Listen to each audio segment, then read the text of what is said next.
In chapter 8, we meet a very self-conscious ghost.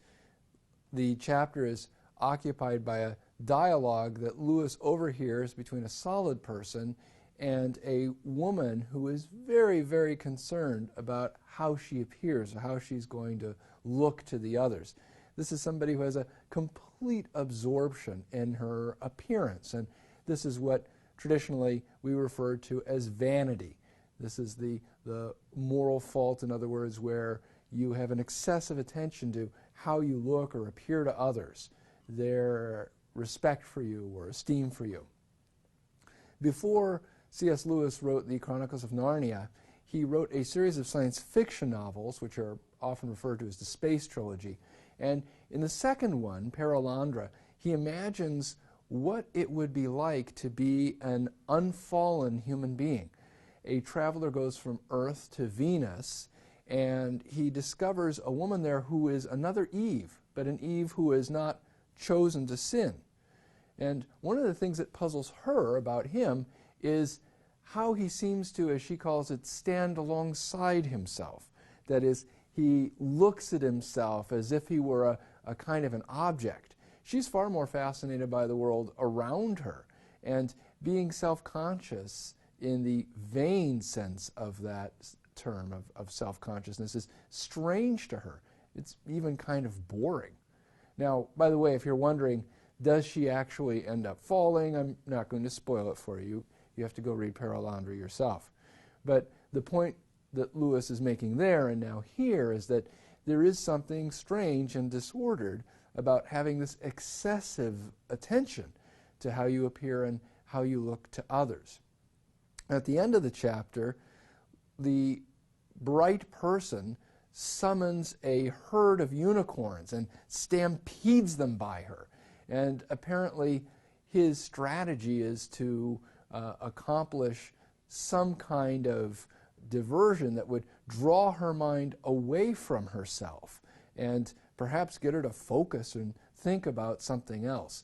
That's the first step to her cure. We don't know how that turns out, but evidently that's what the strategy is. Chapter 8 is probably a good point to ask, why is it that Lewis's character has come up from hell? Why does he place himself there? He doesn't seem to have any of the faults of the various people that he runs into. But the kind of turmoil that he has at the beginning of the chapter, after his conversation with the hard-bitten ghost, gives us a kind of clue as to what he sees as a spiritual fault. The hard-bitten ghost, if you recall, asks if heaven isn't really just a fraud, whether the angels are just deceiving them, or even worse, that heaven and hell are in a league together to cheat them. Now, remember that Lewis comes from a background where, although he was raised in religious belief, he fell away for a number of years and didn't end up coming back to the Church of England until he was in his early 30s.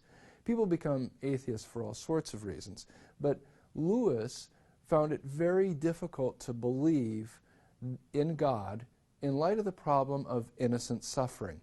This is something that he discusses at the beginning of his book, The Problem of Pain, which was his first apologetics book. He says, if you look at the world in which we live, well, what do you see?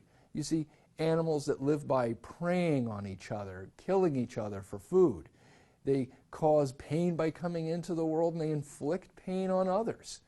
Human beings have reason, and what does this allow us to do? Well, it allows our physical pain to be accompanied by mental anguish, which we call suffering, that we can look forward to the different ways that we can suffer and worry about it and look back on our suffering with remorse and regret.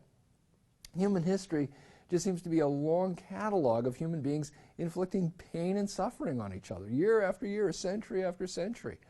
How can anybody look at such a universe and believe that it's the work of a benevolent creator? Now, this wasn't an abstract question for Lewis. He had experienced profound suffering in his own life from early on. His mother died when he was about 9 years old from abdominal cancer. And the joy that he had felt before as a little boy in his early childhood was gone. The way that he writes it in his own autobiographical statement, Surprised by Joy. With my mother's death, all settled happiness, all that was tranquil or reliable, disappeared from my life. There was to be much fun, many pleasures, many stabs of joy, but no more of the old security. It was all sea and islands now.